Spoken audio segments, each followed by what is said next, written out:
35, 36 years of cycles. And who knows how many pads she may use during that period of time. So I've already talked about what those pads can do as far as exposure, as far as toxins, and not only that, but the natural toxins of the bacteria that's in her body that's not being disposed of properly. Well, the pad that we have, the Jewel pad, it has several things that are going to help, okay? And I'm going to go through each one. First, let's talk about the environment. One of the aspects of the current pads that are out there now is that a lot of those pads have plastic, okay? And that plastic gets thrown into either the sewer system or into the waters, and it's years upon years before those products will be broken down.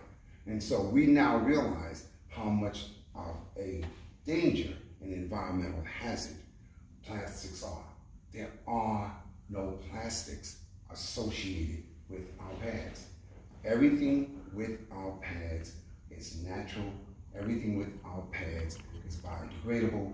So we don't have to worry about the pad itself is environmentally friendly. So let's get that one out the way, because there are a lot of people where that is a main concern. Now, let's talk about the actual health benefit to the woman. What is a pad supposed to do? A pad is supposed to absorb the blood, and it's supposed to pull it away from the body. The current pads don't do that. The blood goes onto the pad, and the blood sits right there. So that blood is there, as I mentioned earlier, with the bacteria. The Jewel pad, when that blood and fluids, remember now, it's not just blood that's coming out of there, okay? You also have some urine, you have sweat, okay? There's a lot that's coming onto that pad, but it's being pulled away from the body. That pad is dry, and that is extremely important, because as we know, that moisture, what causes yeast to grow? Yeast needs moisture, darkness, and heat. What is going on in a woman's cycle? Moisture, darkness, and heat.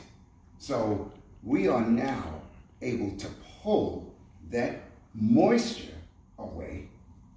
We know that the pads, being cotton, okay, are cooler than these pads that have these plastic backings, because when you have plastic backing, guess what? There's no breathability. There's no breathability. That heat comes out, and where does it go?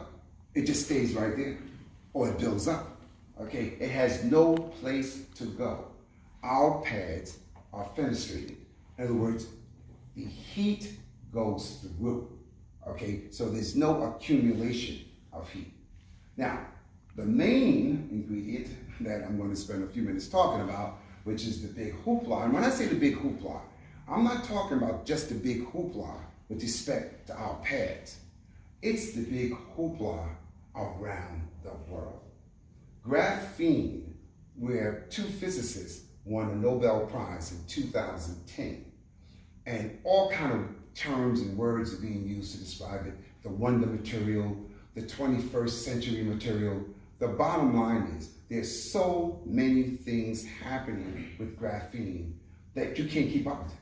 You cannot keep up with it, okay? Anything from bulletproof vests, golf balls, the lithium batteries. I have a little, I call it a little electric golf cart. I have an electric vehicle.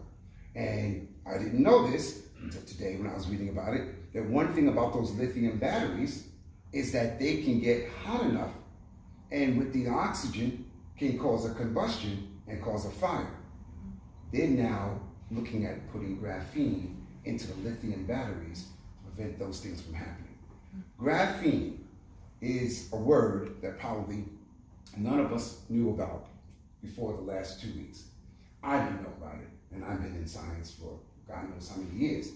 But it's nothing more than a byproduct of something we've all heard about, and that is graphite, the pencil, okay? It's all part of carbon atoms, diamonds, coal, graphite, graphene, carbon. Carbon, okay, one of the elements. The thing with graphene is it is one atom thick. It is by far the thinnest material known to man and has more strength than anything known to man. So you can imagine that combination, something thin and strong. You can only see the myriad of ideas that people are just running with. Okay, next month, Mr. Crump and I are going to be attending an American Graphene Summit in Washington, D.C., where that's all they're going to talk about. It's graphene. And matter of fact, probably most of the people at this summit will be international, global.